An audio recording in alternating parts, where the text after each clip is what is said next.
ഹിമാലയം നോക്ക്, നേരെ നോക്ക്. മഞ്ഞ് സ്നോ നോക്ക്. ഇതാണ് ഹിമാലയം സ്റ്റാർട്ടായി. ഇവിടെ നിന്നാണ് ഹിമാലയം കാണുന്നത്. കേട്ടാ, മഞ്ഞിന്റെ മുകളിൽ കാണാം.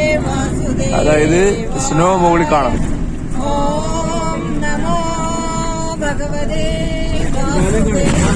ഹിമാലയം കാണാം.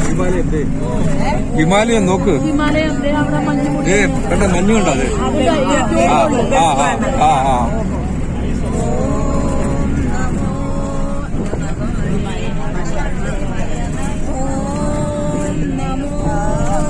ആദ്യമായിട്ടാണ് ആ മഞ്ഞിന്റെ മല കാണുന്നത്. മഞ്ഞുള്ള ഹിമാലയത്തിന്റെ. പക്ഷെ ഇപ്പൊ പഴയ പോലെ മഞ്ഞില്ലെന്ന് തോന്നണം. അല്ലെങ്കിൽ മഞ്ഞെന്ന് പറഞ്ഞാൽ ഉദ്ദേശിക്കുന്നത് ഇത് സ്നോ അല്ലെങ്കിൽ ഐസ്. പഴയ പോലെ ഇല്ലെന്ന് തോന്നണം. ഇത് മറ്റൊരു സിൽവർ പോലെ കാണേണ്ടതാണ്.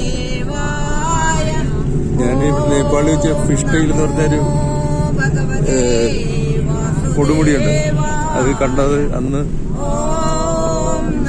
ഒരു വെള്ളിയിൽ കടഞ്ഞെടുത്ത ഒരു പ്രതിമ പോലെ ഉണ്ടായിരുന്നു. അത്രയ്ക്ക് ബ്യൂട്ടിഫുൾ ആയിട്ട്. അത് കാഠ്മണ്ഡുവിൽ ഒരു പർട്ടിക്കുലർ പോയിന്റിൽ നിന്നാണ് കണ്ടത്.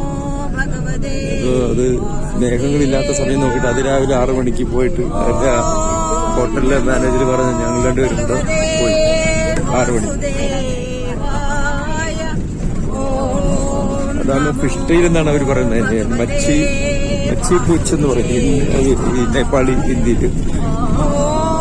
ഇവിടെ ഇപ്പോഴും ആദ്യമാണ് ഹിമാലയം. അപ്പൊ നമ്മളിപ്പോ ഇത് പോയെങ്കിലും ഹിമാലയ സാനുക്കളായിരിക്കാം, എനിക്കറിഞ്ഞൂടാ. പക്ഷെ ഈ റിയൽ ഐസുള്ള ഹിമാലയം ഇപ്പോഴാണ് കണ്ടത് ദൂരെ നിന്നാണെങ്കിലും.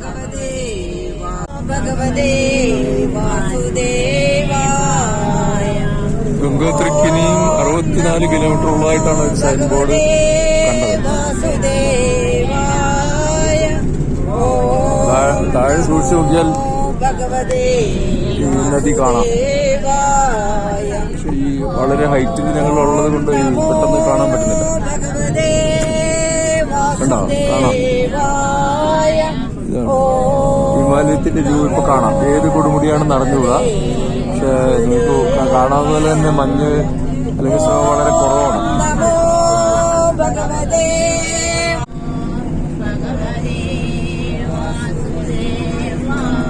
നല്ല വനങ്ങളാണ്.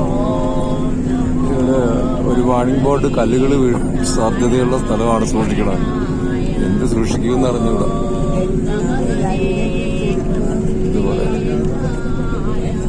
അങ്ങനത്തെ ഒരു ഇതാണ്. ഈ ഞാൻ പറഞ്ഞില്ല, വെർട്ടിക്കലാണ്. ഇതിന്റെ സൈഡിലുള്ള കട്ടിങ് ഓൾമോസ്റ്റ് വെർട്ടിക്കലാണ്.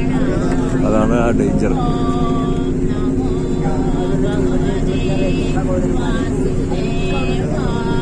ഇനി 64 മണിക്കൂർ ഈ രീതിയിൽ പോയാൽ ഇങ്ങനെ ഇരിക്കും അറിഞ്ഞൂടാ. നദി താഴെ കാണാം.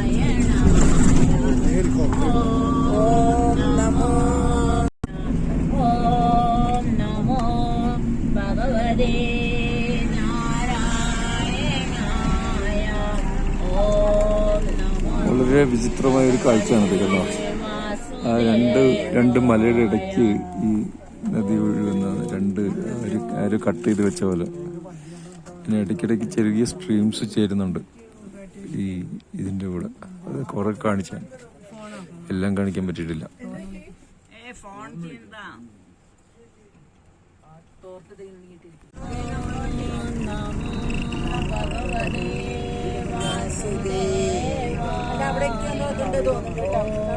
ചെറിയ സ്ട്രീംസ് ഇതിനെ ജോയിൻ ചെയ്യുന്നതാണ്.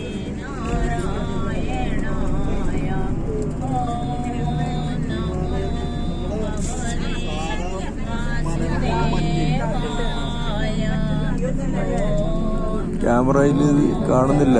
ഈ ഹിമാലയം ചെറിയൊരു വ്യൂ കാണുന്നുണ്ട്, പക്ഷെ ക്യാമറയിൽ കാണാൻ ബുദ്ധിമുട്ടാണ്.